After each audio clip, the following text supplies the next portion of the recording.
بسم الله الرحمن الرحيم. السلام عليك يا أمين الله في أرضه وحجته على عباده.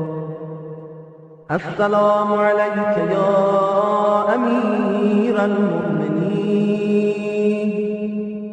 أشهد أنك جاهدت في الله حق جهاده وعملت بكتابه واتبعت سنن نبيه صلى الله عليه وآله حتى دعاك الله إلى جواره فقبضك إليه باختياره وألزم أعداءك الحجة مع ما لك من الحجج البالغة على جميع خلقه.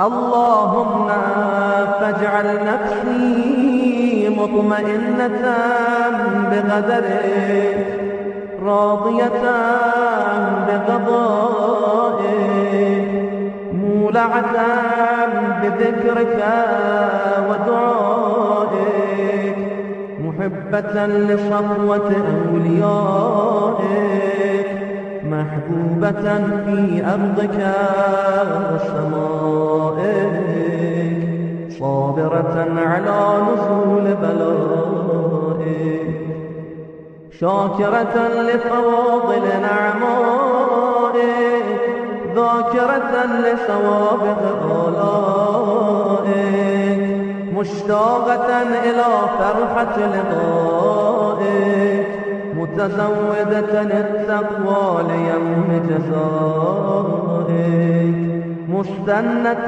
بسنن أوليائك مفارقة لأخلاق أعدائك مشغولة عن الدنيا بحمدك وثنائك. اللهم إنا قلوب المخبتين إليك والها وسبل الراغبين إليك شارعا وأعلام القاصدين إليك واضحا وأفئدة العارفين منك فازعا وأصوات الداعين إليك صاعدا وأبواب الإجابة لهم مفتحا ودعوة من ناجاك مستجابا وتوبة من أناب إليك مقبولا وعبرة من بكى من خوفك مرحوما والإغاثة لمن استغاث بك موجودا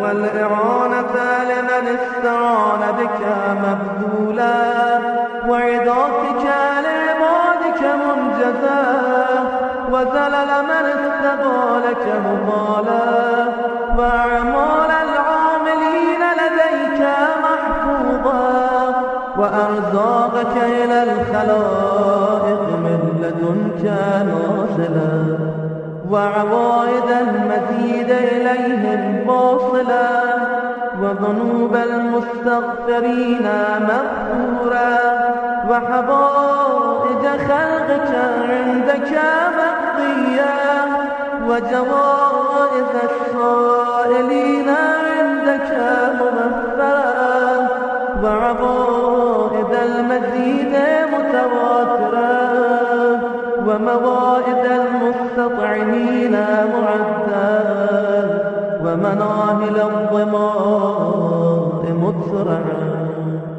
اللهم فاستجب دعائي واقبل ثنائي واجمع بيني وبين أوليائي بحق محمد وعلي وفاطمة والحسن والحسين إنك ولي نعمائي ومنتهى مناي وغاية رجائي في منقلبي ومثواي. أنت إلهي وسيدي ومولاي، اغفر لأوليائنا وكف عنا أعداءنا، واشغلهم عن أذانا، وأظهر كلمة الحق واجعلها العليا، وأدحض كلمة الباطل واجعلها السفلى، إنك على كل شيء قدير.